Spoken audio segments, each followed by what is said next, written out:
Topless. Topless. Topless. Lumière sur Les initiatives qui ont du sens. Le 6 juin 2025, quelque chose de fort s'est joué sur scène, à Anglet. L'association Femmes 3000, Pays Basque et Landes, portée par la présidente Komiba Djossovi, a concrétisé un projet fort et inspirant. Raconte-nous les femmes. Un talk-show engagé, vibrant, profondément humain, porté par un défi personnel. Coachés pendant 3 semaines par 3 professionnels passionnés, 12 personnes ont osé prendre le micro, monter sur scène et nous ont livré une performance inoubliable dans une soirée de partage intense avec le public présent. Bienvenue dans les coulisses d'un projet où la parole libère, relie et inspire. Des graines de courage semées, fortes, sincères, à chaque épisode. Topless. Topless. Topless. Lumière sur Les initiatives qui ont du sens.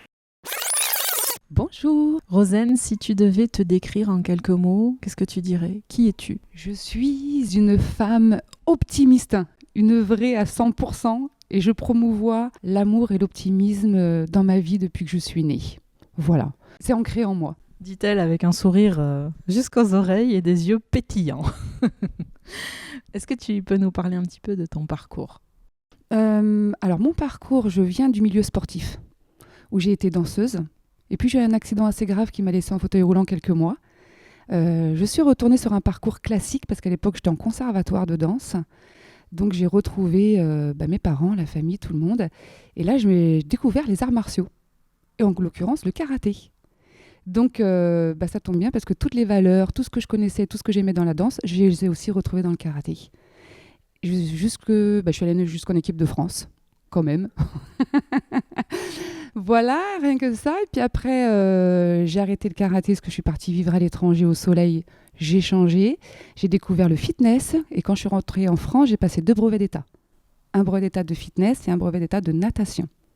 De là, c'était chouette, mais je ne gagnais pas du tout ma vie. C'était les horaires en dehors des horaires de tout le monde. Et j'ai eu la chance à l'époque de rencontrer une femme chez qui je faisais des ménages et qui était visiteuse médicale et qui m'a dit « Je te vois super bien dans l'industrie pharmaceutique ». Et donc, j'ai fait une école de délégué pharma et j'ai fait 17 ans en tant que cadre commercial dans l'industrie pharmaceutique. De là, j'ai fait un burn-out au bout de 17 ans. Je n'ai pas écouté les mots de mon corps, MAUX, 1 fois, 2 fois. La 3e fois, c'est mon corps qui m'a arrêté net. Et ça a été l'un des plus beaux cadeaux de ma vie. Parce qu'en fait, ça m'a permis de me recentrer sur moi, de prendre du temps pour moi et de découvrir cette magnifique notion qu'est le temps. Et donc, de aussi me projeter sur qu'est-ce qui était important pour moi dans ma vie. Et ce qui était important pour moi dans ma vie, c'était de promouvoir ce que j'aimais le plus, c'est-à-dire le lien humain, l'amour, l'optimisme. Et c'est ça que je voulais faire. Et comme la vie est super bien faite, elle a mis toutes les situations, tous les événements et toutes les personnes dont j'ai eu besoin pour faire le métier que je fais aujourd'hui, c'est-à-dire coach. Parce qu'aujourd'hui, j'accompagne les femmes. Sur la confiance en soi, ça c'est mon expertise, et l'optimisme, le dépassement de soi, la résilience, et aussi conférencière, parce que je suis conférencière en optimisme. Et j'ai développé un super concept avec mon mari, j'en profite, où on fait des conférences-concerts tous les deux, ça n'existe pas en France, où en fait on a amené nos 2 voix sur scène, puisque lui est auteur, compositeur, interprète, moi conférencière en format stand-up, et en fait on a 1h30 de spectacle, où il joue, je pars de ses compos, je les développe, et voilà, on se fait un jeu comme ça. C'est hyper interactif parce que je joue avec le public. C'est super ludique, c'est super drôle et c'est surtout que les gens repartent avec des clés de vie très concrètes. Puisque je parle d'amour, je parle du temps qui passe, du pouvoir des mots, de la communication, du désir. Donc c'est des thématiques universelles et qui concernent tout le monde. Voilà. Et là, on est en train de le promouvoir, le spectacle, parce que l'idée, c'est de faire le tour de France avec. Tu t'éclates en clair dans ta vie. Non seulement je m'éclate, mais je dis toujours il faut faire ce qui nous met en joie. Alors du coup, c'est quand même un challenge pour toi ce soir de monter sur scène, toi qui as l'habitude de monter sur scène ? Oui, c'est un challenge parce que ce soir, je vais rendre honneur et hommage à une personne en particulier qui sera dans la salle. C'est quelque chose qui est important pour moi parce que on a vécu un événement ensemble et je vais parler des silences, des non-dits, des cicatrices invisibles, de tout ce qu'on garde en soi et qui ne guérit pas si on ne le libère pas. Je n'ai pas forcément une pression, mais en tout cas, j'ai une intention de cœur et une attention envers elle qui est importante. Et surtout aussi pour rendre hommage à toutes les femmes du monde parce qu'on a toutes des histoires, on a toutes des cicatrices invisibles, on a toutes des blessures, des choses qu'on cache pour continuer à avancer. Et en fait, c'est ça que je veux dire ce soir, c'est qu'il faut libérer tout ça. Alors ça passe par plein de techniques, ça peut être la voix, VOX, ça peut être l'écriture, peu importe. Mais ça se libère. Et quand on se libère, c'est magique parce que ça change tout. Les vibrations de la vie changent. Voilà, donc je suis heureuse de pouvoir faire ça ce soir.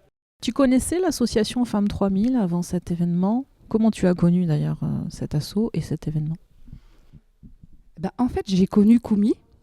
Koumi Ba, je l'ai connu quand j'ai fait la demande de la mairie de Biarritz à l'époque, quand on a fait la conférence-concert avec mon mari pour les Journées des droits de la femme.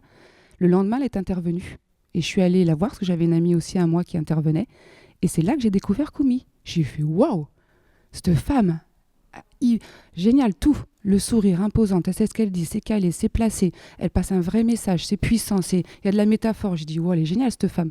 Et donc du coup, on m'a parlé de Femmes 3000 que je connaissais pas. Donc je l'ai découvert à ce moment-là et je suis très très contente aujourd'hui de découvrir Femmes 3000 parce que c'est puissant, parce que c'est une vraie sororité de femmes, parce que voilà, on est tous là les unes pour les autres. Elle fait beaucoup de choses et d'être dans cette dynamique-là, c'est la mienne. Donc on est bien, on est dans les bonnes vibes. Avant aujourd'hui, pendant les 3-4 dernières semaines, là, vous avez eu du coaching. Tu étais avec Marido. Toi qui es coach, d'avoir été coachée pour cet événement, qu'est-ce que ça t'a apporté? Ça m'a apporté énormément. J'ai choisi Marido parce qu'elle vient du théâtre, que moi je n'ai jamais fait de théâtre, qu'il y avait des intentions particulières que je voulais mettre et que je voulais faire passer au niveau des émotions. Ça, c'est quelque chose qu'on apprend beaucoup en théâtre. Et j'ai beau être coach, je dis toujours que même quand on sait et qu'on doit réapprendre, on doit partir de zéro. Parce que Marido a son histoire, j'ai la mienne. Elle a ses expériences, j'ai les miennes. Elle a son savoir, j'ai les miens. Et qu'en fait, de pouvoir partager ça avec quelqu'un, Marido ou quelqu'un d'autre, c'est juste extraordinaire. Et forcément, on s'apporte mutuellement, mais elle m'a beaucoup, beaucoup, beaucoup aidée. Elle m'a aidé pas mal aussi à pas trop me disperser, dans le sens où j'ai quand même réécrit ma conf à un moment donné. Elle m'a dit non, surtout pas, Rosanne, c'était juste parfait, c'était bien, pourquoi tu me l'as changé? Donc voilà, un bon recadrage qui fait du bien et qui me fait dire aussi, quand tu fais quelque chose, essaye pas de le changer. Quand c'est fait, c'est fait. Quand c'est bien fait, c'est bien fait. L'authenticité, c'est important? Oui, complètement. Et c'est pas facile. C'est pas facile à faire quand tu es sur scène. Je dirais l'authenticité et la vulnérabilité. Les deux vont avec pour moi. C'est pas facile parce que là, tout le monde, on se livre tous en fait sur nos histoires, sur nos parcours, sur certaines personnes à qui on a envie de rendre hommage aussi et honneur. Donc, on livre une part de nous. Donc, c'est pas toujours évident. Des fois, on est dans l'émotion qui nous prend aussi. Et d'être authentique, je pense que c'est ça qui va toucher le public. Je pense que c'est ça qui va toucher le cœur des gens. C'est le fait d'être authentique, d'être pur, d'être vulnérable, d'être honnête, d'avoir un vrai sourire, un vrai regard. Voilà. Ouais, donc c'est super, super, super important. Pour moi, c'est la base. Non, on joue pas un rôle. Mais c'est pas facile de pas le jouer quand même. Parce que des fois, on est pris par nos émotions aussi, par le stress, par plein de choses autour. Et puis même, des fois dans la salle, quelqu'un qui part, quelqu'un qui parle. Des fois, on est vite basculé ou bousculé. Mais c'est pas facile. Mais il faut en tout cas garder cette ligne-là. C'est challenging, mais ça se travaille. C'est la bonne nouvelle. Il y a eu répétition. Du coup, tu as entendu le discours de tous les autres talkers. Vous avez chacun des parcours de vie et des messages singuliers qui vous appartiennent. Est-ce que pour autant ça fait écho en toi? Est-ce que tu trouves des similitudes, des points communs? Qu'est-ce qui te touche chez les autres? En toute honnêteté, je me suis retrouvée dans tous les parcours. Pourquoi? Parce que chaque personne avec son histoire, à un moment donné de son histoire, m'a touchée et m'a ramenée à quelque chose que j'ai pu vivre. Donc j'ai été touchée par toutes les histoires. Et je crois que je les bouffais tous du regard parce que déjà... j'avais un regard de fierté aussi pour eux de monter sur scène parce que je sais que c'est pas facile pour faire l'exercice. Et tous ont des histoires incroyables. Et chacun d'entre eux, à un moment donné, m'ont touchée dans ma propre vie, dans ce que j'ai pu vivre, soit moi, soit avec ma famille, soit avec mes amis, mais ça m'a touchée à un moment ou à un autre. Et ça a été, comme je suis passée la dernière, c'était challenging parce que j'avais toutes les émotions qui étaient arrivées avant de chacun. J'ai fait waouh, faut pas trop que je les prenne pour moi parce qu'il faut surtout pas prendre pour soi, que je garde aussi ma distance pour moi aussi. Mais c'était juste magnifique à voir. C'était vraiment beaucoup de fierté. On a un magnifique groupe.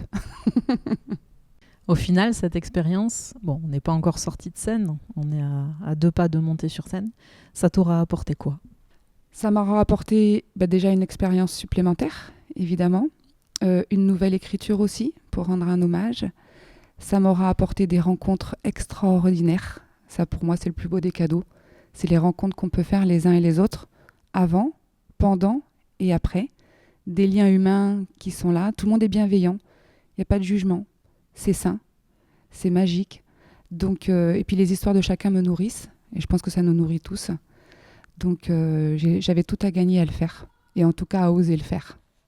Tu dis « le temps ne guérit pas ce qu'on garde à l'intérieur ». On développe ? Oui, effectivement, je commence ma conférence comme ça en disant le temps ne guérit pas tout ce qu'on garde à l'intérieur. Tant que ce qu'on garde, c'est correct pour nous et qu'on vit bien avec, il n'y a pas de problème avec ça. Ce qui ne va pas guérir, c'est tout ce qu'on cache, et c'est tout ce qui nous ronge, et c'est toutes ces choses qui sont à l'intérieur de nous et qui ne sont pas bénéfiques pour nous, et qui vont souvent d'ailleurs même nous créer des maux MAUX. Et c'est là où en fait c'est important, c'est d'apprendre à libérer ça. Il y a plein de techniques pour libérer, on en a parlé, ça peut être la voix, ça peut être l'écriture, ça peut être des techniques de sophrologie, enfin peu importe, hein, avec des spécialistes, il y a plein de techniques. Mais je crois profondément qu'il faut libérer tout ce qu'on garde en nous et qui n'est pas sain et qui n'est pas bon pour nous.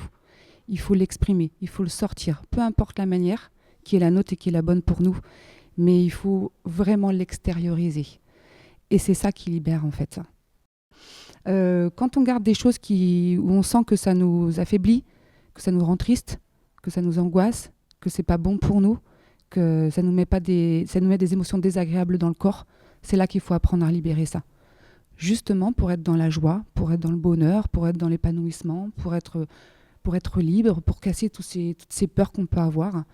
Ouais, c'est super important. C'est la base. Je vais même aller plus loin. L'amour va aider à faire tout ça.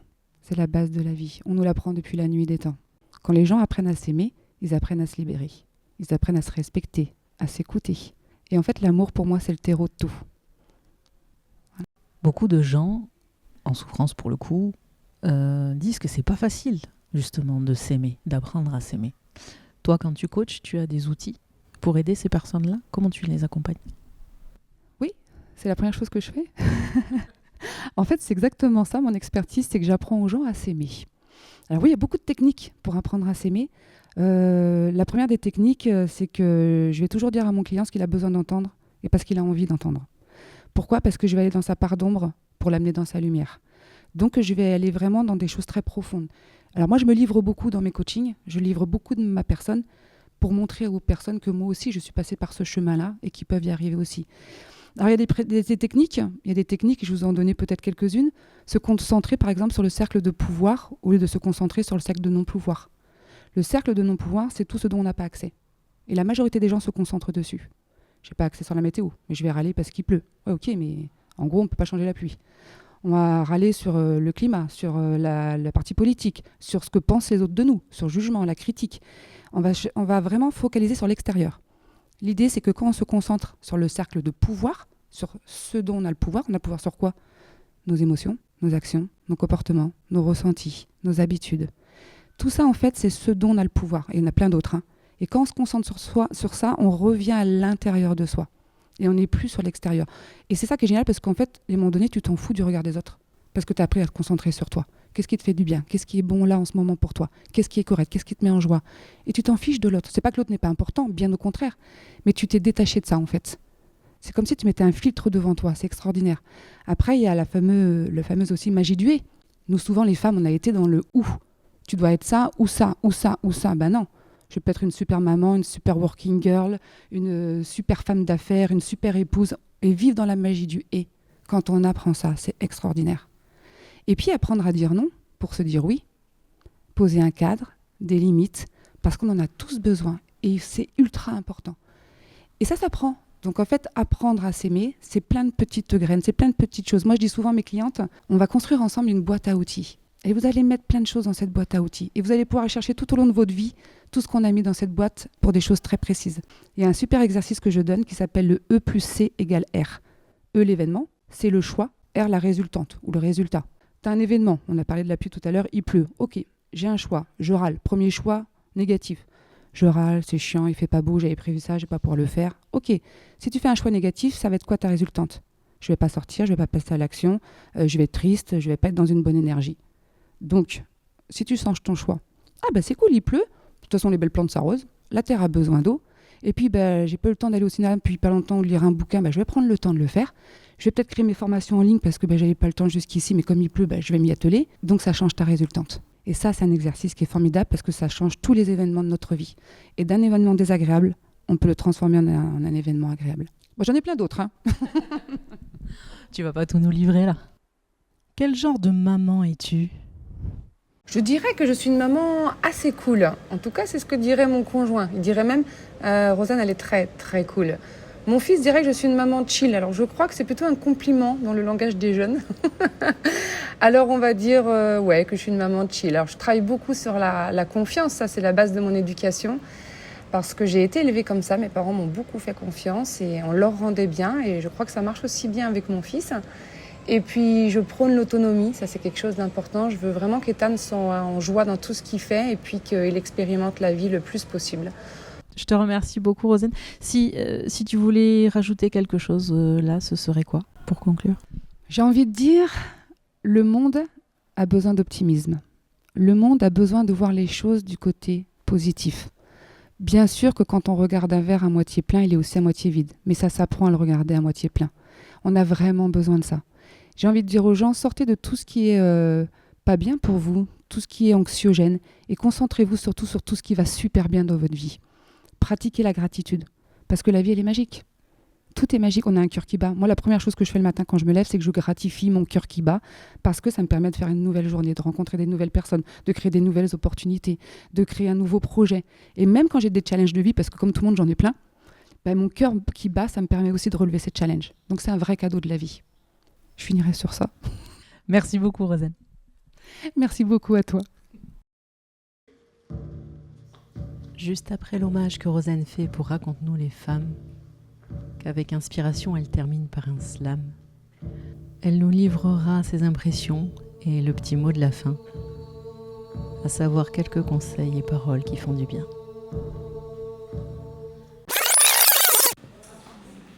On dit souvent que le temps guérit tout. Mais c'est faux. Le temps ne guérit pas ce qu'on garde à l'intérieur, ce qu'on cache, ce qu'on tait, ce qui nous ronge lentement, mais sûrement. Non, en fait, le temps, il le planque et il le range dans une petite boîte là, tout au fond. Parfois, on oublie même qu'on l'a mise là, jusqu'au jour où elle refait surface. À 14 ans, j'ai eu un grave accident. Je suis passée sous les roues arrière du tracteur de mon grand-père. Alors pour vous donner une idée, c'est des grosses roues crampées à peu près hautes comme ça. Ce jour-là, j'apprenais à conduire à l'une de mes sœurs. Puis une erreur, une seconde, une mauvaise manipulation. Je tombe. Dans la panique, la marche arrière est enclenchée. Mes jambes se font happer et mon corps écrasé. Bref, c'est ce qu'on appelle un accident. Ma sœur qui conduisait avait à peine 13 ans. Ce jour-là, nous avons vécu l'horreur, les cris, les pleurs et la peur. Alors très vite, tout le monde s'est focalisé sur moi. La blessée, l'accidentée, celle qu'on voyait blessée physiquement. Et puis qui est passée de danseuse au conservatoire à fauteuil roulant. Et ma sœur, elle, dans tout ça, rien, silence radio. Parce qu'à chaque fois qu'on voulait en parler, elle pleurait. Alors nous, on a cru bien faire, et pour la protéger, on a évité le sujet d'année en année, et on n'en a plus jamais parlé. Mais le problème, avec les silences et les non-dits, c'est qu'ils ne disparaissent pas, ils ne guérissent pas, pire, ils s'installent, ils rongent et ils les enferment. Pendant plus de 30 ans, ma sœur a gardé sa douleur pour elle. Ce poids, cette culpabilité, et puis ces questions jamais posées. Et toi, comment tu vas? Comment tu te sens? Comment tu l'as vécu? Et puis 30 ans plus tard, lors d'une formation pour devenir coach, qu'on a fait ensemble, il y a maintenant bientôt 2 ans, elle parle. Enfin, à 42 ans. Et elle me dit, tu sais Rosanne, moi aussi j'ai souffert ce jour-là, et toutes ces années passées. Parce que tout le monde s'occupait de toi, mais personne ne m'a demandé comment moi j'allais. À ce moment très précis, j'ai compris. Je l'ai vu, entendu et reconnu dans sa douleur. L'évidence était là pour elle, comme pour moi. Elle venait de se libérer, et nous, par la même occasion. Alors ce soir, j'ai décidé de te faire honneur, à toi, ma sœur, que j'aime de tout mon cœur. Toi qui as osé libérer 30 ans de silence, de culpabilité, de non-dit. Toi qui as su mettre des mots sur tes douleurs pour leur redonner toute leur grandeur. Alors à travers toi, notre histoire et cette conférence, j'ai décidé de rendre honneur à toutes les incroyables femmes que nous sommes. Parce que nous portons toute une histoire, parfois belle, parfois dure, mais toujours unique. Une histoire faite de bonheur, de joie, de rire, mais aussi de larmes, de silence, et puis de blessures qu'on apprend à cacher pour continuer à avancer. Ce soir, je veux parler à toutes les femmes, à celles qui ne se sentent pas écoutées, à celles qu'on ne voit pas pleurer parce qu'elles ont appris à masquer, à celles qui sont fortes par obligation, pas par choix, à celles qui avancent, qui encaissent, à celles qui prennent soin des autres avant de prendre soin d'elles, à celles à qui on a dit que tomber c'est être faible, alors qu'en vrai c'est être humaine, à celles qui aiment avec passion et sans condition. Parce que nous sommes toutes ces femmes, j'ai décidé de nous rendre hommage. Alors pour vous, pour nous et pour toutes les femmes du monde, j'ai écrit ce slam.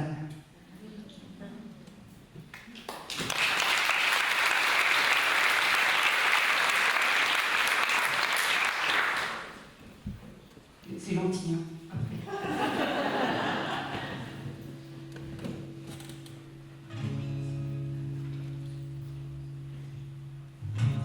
À toutes les femmes, héroïnes du monde, qui jonglent entre enfants, boulot, mari et seconde, et gèrent tout ça sans mode d'emploi ni permission, sans jamais réclamer médaille ni ovation. On nous dit sois belle, sois fine, tiens-toi droite, mais jamais lâche-toi, sois fière, sois toi. On nous dit sois sage, souris, reste à ta place, mais jamais ose, littéraire, épreuve d'audace. On a des ventres qui portent la vie, déforment nos corps et nos égaux, mais qu'on nous fiche la paix avec nos défauts. Nos corps sont des chefs-d'œuvre, pas des numéros, des merveilles sacrées sculptées par nos plus beaux cadeaux. Malade, on avance, on continue, on persévère, tandis que vous, messieurs, désolé, mais un rhume, et c'est la guerre. Chérie, je vais mourir, je sens que sang respire. Relax, bébé, c'est juste la vie qui coule. Respire. Vous nous trouvez chiante quand on a nos règles, c'est juste en étant en mode arrête, je suis en plein reset. Alors, si on devient trop direct, prenez ça comme un signal qu'il serait peut-être grand temps de prendre le relais. Ça serait vraiment génial. Messieurs, la prochaine fois qu'on s'agace, rappelez-vous, c'est pas nous, c'est la testostérone qui passe. Alors, si vous trouvez trop de caractère en nous, bienvenue dans votre monde et faites comme nous, tenez le coup. Hein. Mesdames, ce soir, célébrons notre grandeur, nos âmes, nos corps, nos cœurs et nos labeurs. Ce slam pour rendre hommage à toutes celles dont la force et l'amour font des étincelles. Messieurs, ne soyez pas jaloux, promis. On vous laisse croire que tout vient de vous. Mais avouez quand même que sans nous, la saveur de la vie n'aurait aucun goût.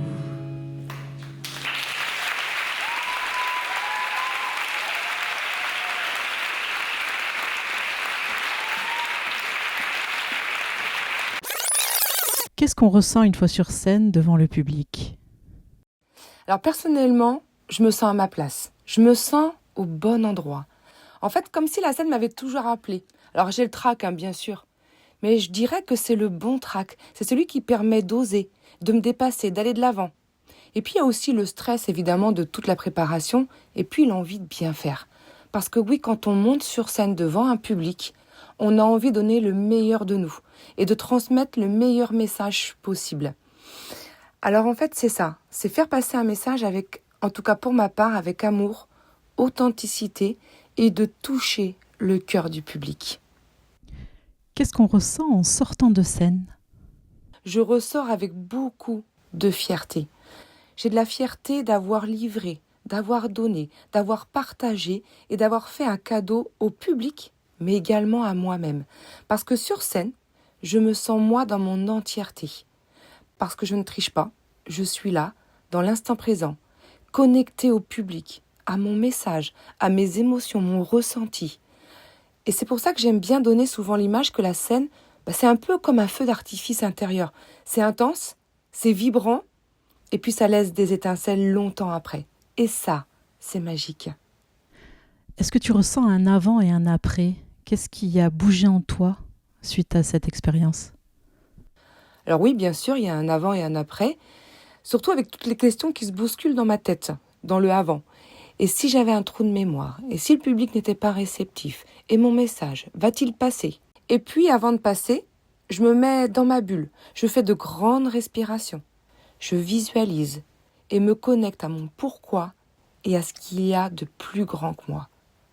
L'après, c'est une folle envie de remonter sur la scène, de transmettre mes messages au plus grand nombre, d'améliorer mon discours, et puis de livrer avec un maximum de vulnérabilité, d'authenticité pour toucher le cœur du public. Bref, moi j'ai envie de dire que la scène, c'est un énorme kiff et que je rêve de le vivre en perfusion. En fait, cette expérience de la scène aux côtés de Femmes 3000, c'est la confirmation que je suis faite pour ça. Même si j'avoue que j'avais pas beaucoup de doutes.